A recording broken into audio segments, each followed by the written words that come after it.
রাধে রাধে সকলকে। আজ আমরা শ্রাবণ মাসের শুক্লপক্ষে পবিত্র রূপিণী একাদশী মাহাত্ম্য কথা রস আস্বাদন করি।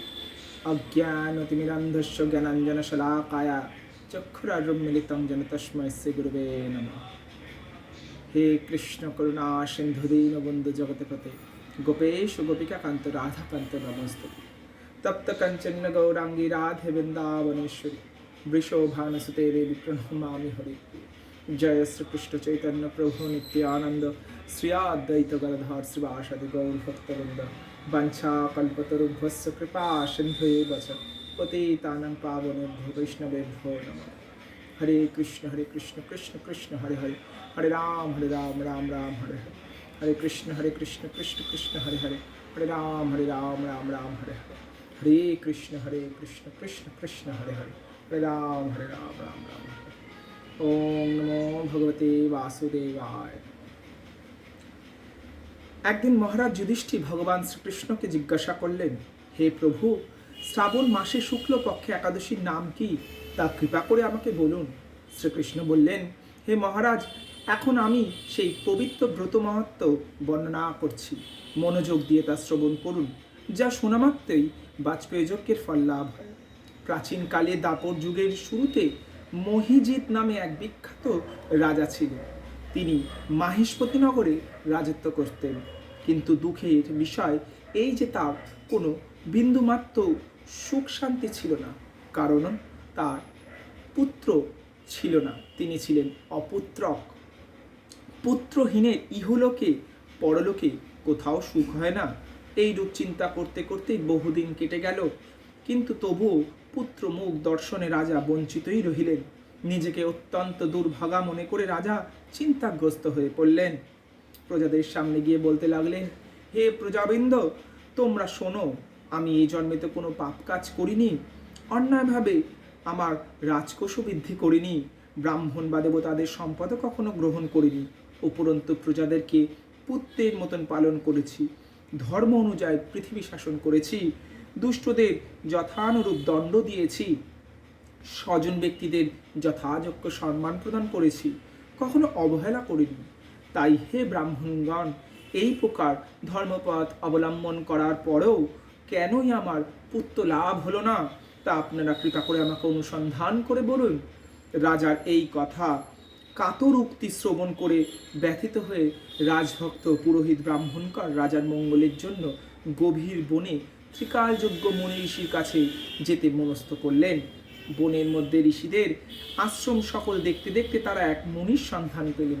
তিনি দীর্ঘ আয়ু, নিরোগ, নিরাহারে তার ঘোর তপস্যায় মগ্ন ছিলেন। সর্বশাস্ত্র বিশারদ, ধর্মতত্ত্বজ্ঞ ও ত্রিকালজ্ঞ সেই মুনি লোমশ নামে পরিচিত। ব্রহ্মার এক কল্প অতিবাহিত হলে মুনিবরের গায়ের একটি লোম পরিত্যক্ত হতো। এই কারণেই মহামুনির নাম লোমশ। তাকে দেখে সকলেই ধন্য হলেন। তারা পরস্পর বলতে লাগলেন যে আমাদের বহু জন্মের সৌভাগ্যের ফলে আজ আমরা এই মুনিবরের সাক্ষাৎ লাভ পেলাম। তারপর ঋষিবর তাদের সম্বোধন করে বললেন, কী কারণে আপনারা এখানে এসেছেন এবং কেনই বা আমার এত প্রশংসা করছেন, তা স্পষ্ট করে আমাকে বলুন। আপনাদের যাতে আমি মঙ্গল করতে পারি, আমি নিশ্চয়ই তার চেষ্টা করব। ব্রাহ্মণরা বললেন, হে ঋষিবর, আমরা যে উদ্দেশ্যে এখানে এসেছি তা আপনি কৃপা করে শুনুন। এই পৃথিবীতে আপনার মতন শ্রেষ্ঠ ব্যক্তি আর কোথাও নেই। মহিজিৎ নামে এক রাজা নিঃসন্তান হওয়া অতি দুঃখে দিন যাপন করছে। আমরা তার প্রজা। তিনি আমাদেরকে পুত্রের মতন পালন করেন, কিন্তু তিনি পুত্রহীন বলে আমরা সবাই মর্মাহত। তার দুঃখ দূর করতে আমরা এই বনে প্রবেশ করেছি। হে ব্রাহ্মণ শ্রেষ্ঠ, রাজা যাতে পুত্রের মুখ দর্শন করতে পারেন, কৃপা করে তার কোনো উপায় আমাদেরকে বলুন। তাদের কথা শুনে মুনিবার ধ্যানমগ্ন হলেন। কিছু সময় পরে রাজার জন্ম পূর্বের বৃত্তান্ত বলতে লাগলেন। এই রাজা পূর্বজন্মে এক দরিদ্র বৈশ্য ছিলেন। একবার তিনি একটি অনাকার্য করে ফেললেন, অর্থাৎ ব্যবসার কারবারের জন্য তিনি এক গ্রাম থেকে অন্য গ্রামে যাতায়াত করছিলেন। এক সময় জ্যৈষ্ঠ মাসে শুক্লপক্ষের দশমীর দিনে কোথাও যাবার পথে তিনি অত্যন্ত তৃষ্ণার্ত হয়ে পড়লেন। গ্রামের প্রান্তরে একটি জলাশয় তিনি দেখতে পান, সেখানে জলপানের জন্য যান এবং একটি গাভী ও তার বাছুর সেখানে জল পান করছিল। তাদেরকে তাড়িয়ে দিয়ে তিনি সেই জল পান করতে লাগেন নিজেই।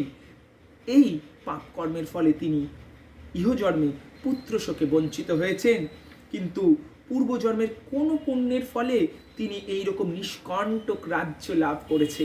হে মুনিবর, শাস্ত্রে আছে যে পুণ্যের দ্বারা পাপক্ষয় হয়, তাই আপনি এই একটি পুণ্যব্রতের উপদেশ করুন যাতে রাজার প্রারব্ধ পাপ দূর হয় এবং আপনার অনুগ্রহে তিনি যেন একটি পুত্র সন্তান লাভ করতে পারেন। লোমশ মুনি বললেন, শ্রাবণ মাসে শুক্লপক্ষে পবিত্রা রোপণী একাদশী ব্রত অভীষ্ট ফল প্রদান করবে। আপনারা যথাবিধি তাকে সকলে মিলে পালন করুন।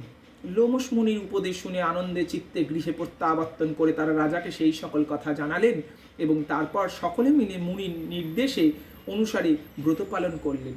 তাদের সকলের পুণ্যফল রাজাকে প্রদান করলেন। সেই পুণ্যের প্রভাবে রাজমহিষী গর্ভবতী হলেন। উপযুক্ত সময় বলিষ্ঠ সর্বাঙ্গ সুন্দর এক পুত্র সন্তান জন্মদান করলেন। ভবিষ্যৎ পুরাণে এই মাহাত্ম্য বর্ণিত হয়েছে। এই ব্রত মাহাত্ম্য যিনি পাঠ বা শ্রবণ করেন তিনি সর্ব পাপ হতে মুক্ত হয়ে যান এবং প্রত্য শোকও ভোগ করেন এবং অবশেষে দিব্য ধামও প্রাপ্ত হন। হরি বল। জয় জয় শ্রী রাধেশ্যাম। আমরা রসাস্বাদন করলাম পবিত্র রোপণা একাদশী মাহাত্ম্য। আগামী দিন কলকাতায় 5টা 10 থেকে 9টা 31-এর মধ্যে আমরা পালন সমাপ্ত করব। এই পালন অত্যন্ত আবশ্যক, একাদশী করলে পালন করতেই হবে। জয় জয় শ্রী রাধে, জয় জয় শ্রী রাধেশ্যাম, জয় জয় রাধারমণ লাল কি জয়, জয় জয় শ্রী রাধে।